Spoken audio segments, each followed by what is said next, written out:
Hey, what's going on? You know who it is, you know what it is. All right, you guys, I didn't get a chance to talk about this, but I'll talk about this now.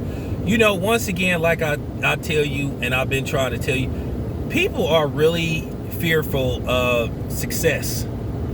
And, black people being able to call certain shots as far as everything goes, as far as sports go, as far as,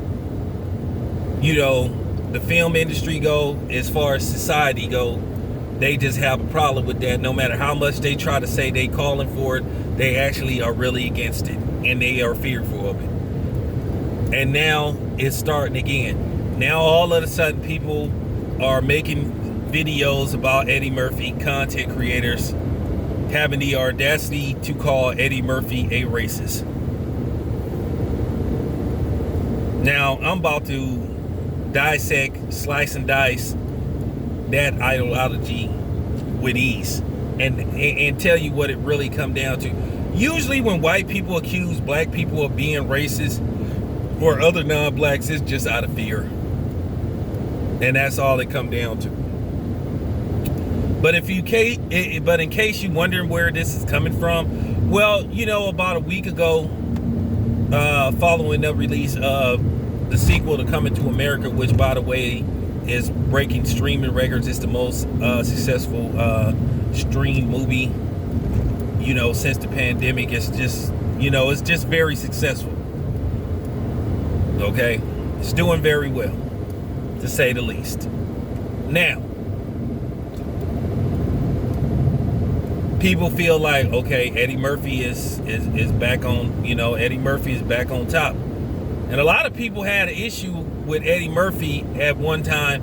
When Eddie Murphy in, the mid 80s to like possibly maybe the early 90s, Eddie Murphy was arguably, the highest grossing actor at that time. His movies were raking in the big bucks. Now, in the 90s, Eddie Murphy had a downslide. And he was just hit or miss. He was just hit or miss up until now. He made a great comeback with the Dolomite movie. A lot of people thought he should have been nominated for an Oscar, but he wasn't. But nevertheless, then he strikes gold 30 years later with the sequel to Coming to America. 30-something years later, he strikes gold. Okay? But when Eddie Murphy was dominating the box office, people thought that could lead to Eddie Murphy having too much power. And keep in mind, Eddie Murphy did some things in the 90s. He tried some new things. He tried to make The Distinguished Gentleman. That didn't do very well. I thought Harlem Nights, the only theatrical film that Eddie Murphy directed, that wasn't successful. Well, it should have been more successful than what it was. It grossed like around maybe 67 million at the box office on a budget of I think the budget was like maybe $40 million, maybe something like that. So it was moderately successful, but not like what Eddie Murphy was doing. Now keep in mind, back then films wasn't costing like $200 million to make like they do now. 200 million, 150 million now. These high impact special effects movies. So, $40 million back then, that would be what you would consider like a semi big budget. So, he tried some things. And like I said, I recommend everybody watch Boomerang. And that was a very underrated movie, as well as Metro. Now, Eddie Murphy, he had some stuff that was just like, wow. Like, they kind of had you take it back. He did Pluto Nash. He did 1,000 Words. He did some other stuff, that just had you like, okay. But nevertheless, he tried.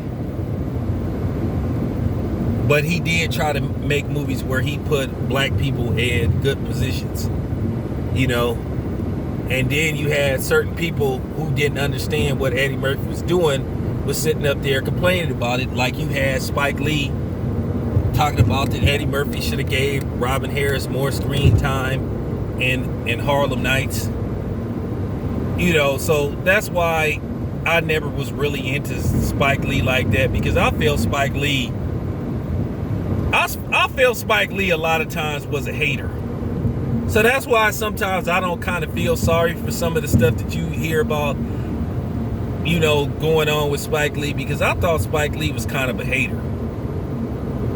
I really did, because he took shots at Allen Iverson for making a rap album, and he was always, like I said, he was another one that would go on these white media outlets complaining about other black actors.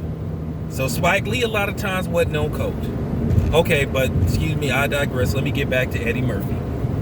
But you have a group of people in the Mayonnaise Nation, and you got a couple of handkerchief head coons and coonettes making videos hollering about reverse racism that don't exist, or Eddie Murphy's a racist, you know, because they saying Eddie Murphy, when he put out Coming to America, the first Coming to America, he was forced to put Louis Anderson in there, and which Louis Anderson, he did very well in the scenes that he had.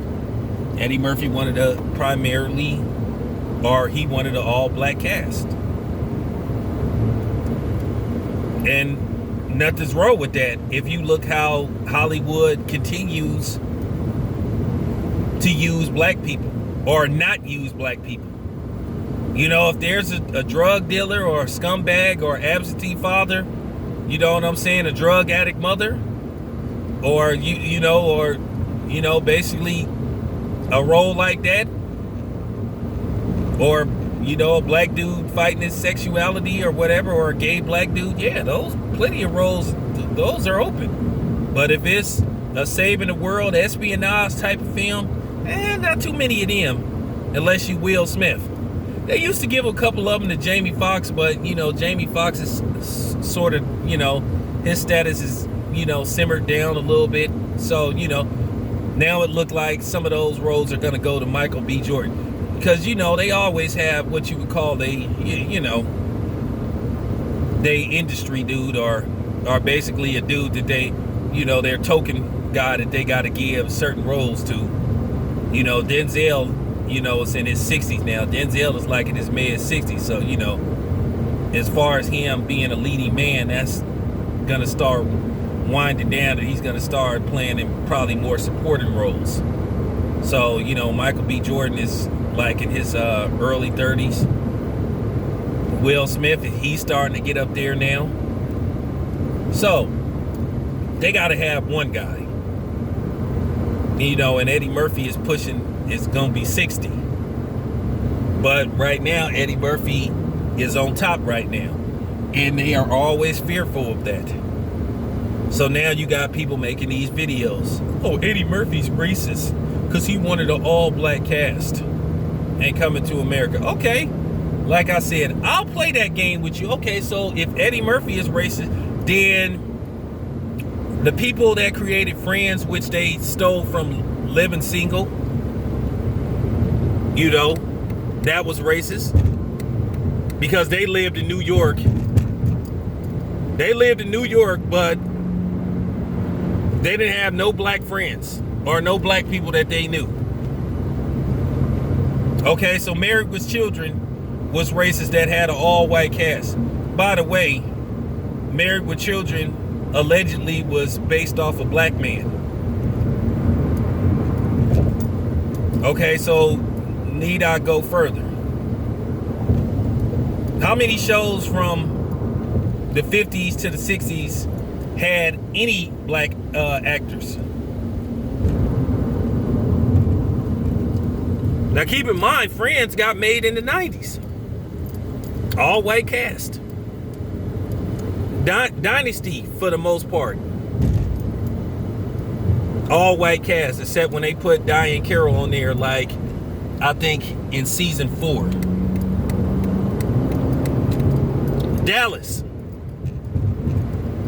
Now he live in Dallas, Texas, but guess what? Had an all-white cast.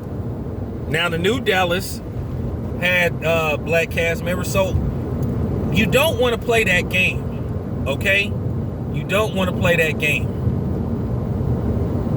Golden Girls, all-white cast. So I'm just saying. The reason why Eddie Murphy wanted an all-black cast is because a lot of times Hollywood was basically lacking to put black people in key starring roles in certain situations. So I think it's laughable for somebody to even insinuate that Eddie Murphy was racist for wanting the all-black cast. But it's funny, nobody would call out the all-white cast in certain movies, and most movies that was made. They may have one. Don't you watch that? Didn't you watch those movies, The Kingsman? So only one or two black dudes can be a super spy. So I'm just saying, don't play them type of games. Cause I'm saying this shit off the fly. Cause if I really did research, I really could body y'all that's putting that bullshit out. But it's always fear when they see black people that can put something together and it can attract the audience or is successful. Something that we create. That's why I'm so bothered by, that's why I was so bothered when I heard that Swiss Beats and Timberland had sold versus. I just was really bothered by that. But at the end of the day, they can do what they want. What can I say? It is what it is. But nevertheless, I just needed to put that out there because this definitely needed to get said. Fuck out of here. Eddie Murphy, a racist. You sure? You sure you want to play that game? You sure you want to go that route? This your boy Town Biz. I'm out.